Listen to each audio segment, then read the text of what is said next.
You know, I was scrolling Instagram today, and I saw a video of like the Food Network or some big food channel making fry bread, which is really cool. But if they can do it, maybe I can do one too. So I'm gonna make everyone some traditional fry bread. So here we go.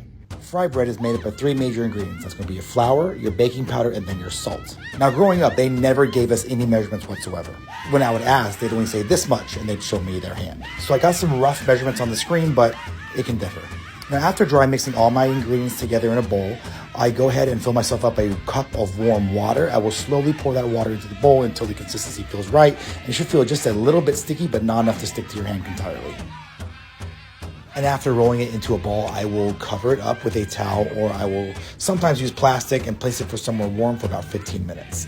While that's doing that, I like to grease up my pan with some vegetable oil, just to make sure that if you're making dry bread, which is more like a tortilla, it doesn't stick to the pan. And if you are making fry bread, then fill it up with oil and heat it up. After letting it sit for 15 minutes, I check the consistency to make sure that it hasn't dried or cracked on the surface, and then I start breaking off my pieces. With the amount that I've used, I've only needed about 3 pieces.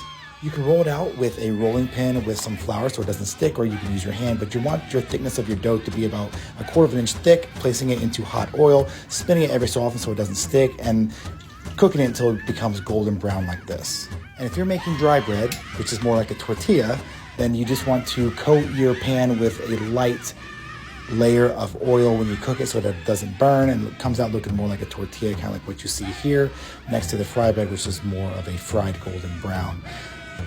Now, what I like to do is, after I get my fry bread out, I like to top it with some honey and some powdered sugar. This is kind of a staple, what you would see out in Indian country, Navajo Nation. Growing up, I ate this all the time. It's my favorite way to eat my fry bread. For those of you who want a Navajo or Indian taco, just put your taco toppings on top of this and dig in. So hope this helps, guys, and good luck.